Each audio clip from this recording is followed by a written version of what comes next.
Bonjour cher professeur, on va continuer nos activités concernant le module de RAP 3 et aujourd'hui c'est la troisième séance pour laquelle on va étudier un TP court qui va nous donner la possibilité de saisir la différence entre un mouvement de sheet vertical libre et un mouvement de sheet vertical avec frottement dans un fluide visqueux.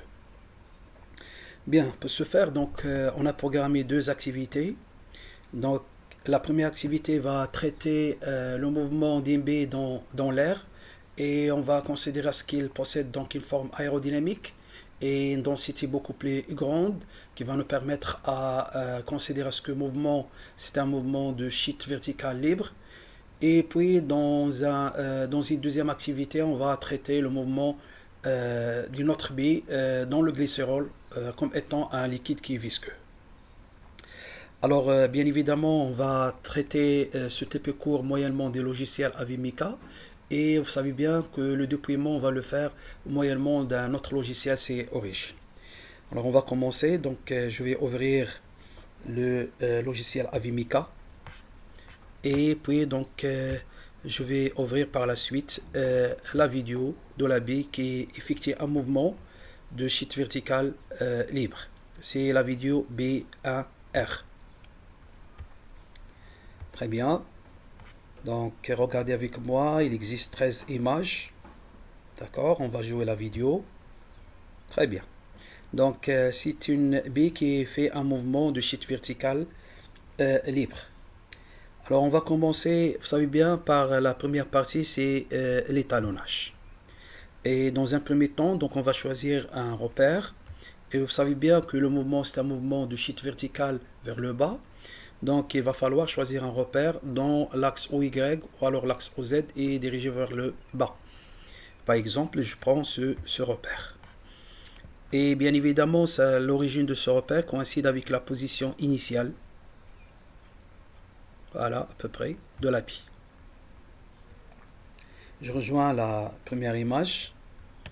Voilà, regardez avec moi, ça c'est à peu près, donc c'est la position, c'est l'origine de repère qui coïncide avec la position initiale de l'appui. Et puis je vais maintenant traiter la partie échelle. Ici donc cette règle, sa longueur c'est à peu près de l'ordre 0,507 mètres. Donc je pointe le premier point. Voilà. Et puis je vais pointer le deuxième point. C'est très bien. Maintenant on va entrer donc la valeur numérique. Donc on a dit que c'est 0,507 mètres. Donc l'écriture scientifique c'est 5,07. Alors ça c'est 5, pardon. 5,07 fois 10 à la puissance moins 1. 0,7 fois 10, ça c'est 10 à la puissance moins 1. Très bien, une fois qu'on a bien choisi le repère et on a bien fixé donc l'étalonnage, c'est-à-dire la longueur considérée dans ce TP, maintenant on va prendre les mesures. Donc allez-y.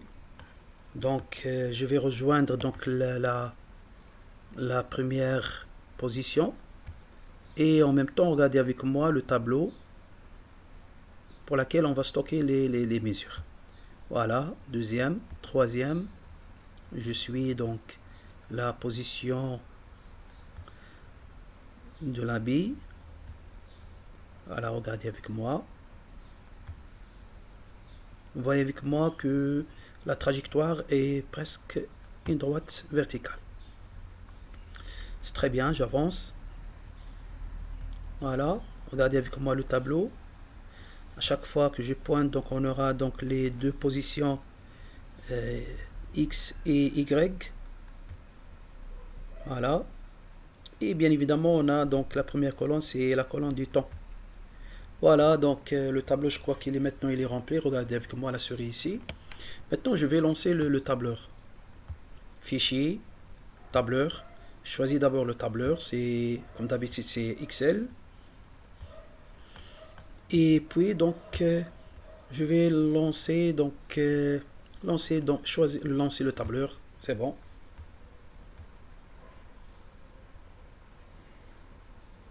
Voilà, les mesures sont maintenant donc plotées sur un tableau de l'Excel. Regardez avec moi, ça c'est la colonne du temps, ça c'est la colonne de la position X, et ça c'est la colonne de la position, c'est la colonne de la position Y. Et bien évidemment, dans un deuxième temps, donc on va importer ces résultats vers le logiciel origine pour faire ces déploiements. Est-ce que c'est clair cette première partie? Très bien.